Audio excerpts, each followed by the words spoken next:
മിക്കവാറും fistula treatments റീഒക്കർ ചെയ്യാറുണ്ടല്ലോ. ഈ ഒരു റീഒക്കറൻസ് ഓൾമോസ്റ്റ് ഒഴിവാക്കാനായിട്ട് എന്തെങ്കിലും ട്രീറ്റ്മെന്റ് ഉണ്ടോ? ഫിസ്റ്റിലേക്ക് പല ട്രീറ്റ്മെന്റുകളുണ്ട്. ഏറ്റവും പണ്ട് മുതൽ ഓപ്പൺ സർജറി. ബട്ട് അതിന്റെ പ്രോബ്ലം എന്ന് വെച്ച് കഴിഞ്ഞാൽ വലിയ മുറിപ്പാടുകൾ ഉണ്ടാവും. ഹീൽ ചെയ്യാനായിട്ട് 3 മുതൽ 6 മാസം വരെ എടുക്കും. അതിൽ കൂടുതലും ആവാം.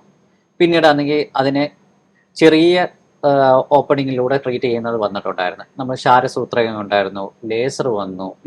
എന്നാൽ ഇതിനും റിക്കറൻസ് ഉണ്ട്. സോ നമ്മുടെ എയിം എന്ന് വെച്ച് കഴിഞ്ഞാൽ വലിയ മുറിപ്പാടുകൾ ഉണ്ടായത് പെട്ടെന്ന് തന്നെ ജോലിക്ക് പോകാനും വേണം. അതേപോലെ തന്നെ ഫിസ്റ്റിലേക്ക് റിക്കറൻസ് വരികയും ചെയ്യരുത്.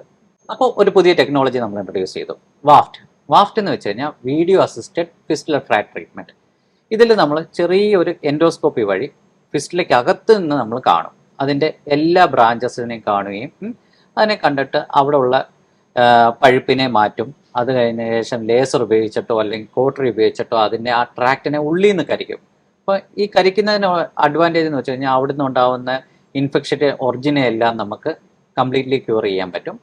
ഇത് പിന്നെ ഗ്രാജുവലി ഹീൽ ചെയ്ത് വരും. അപ്പം വലിയ മുറിപ്പാടുകളില്ല, വേദന വളരെ മിനിമലാണ്, റിക്കറൻസും വളരെ മിനിമലാണ്. വാഫ്റ്റ് ആണ് ഇപ്പം ലേറ്റസ്റ്റ് ആയിട്ട് വന്നിട്ടുള്ള എഫക്റ്റീവ് ആയിട്ടുള്ള ടെക്നോളജി.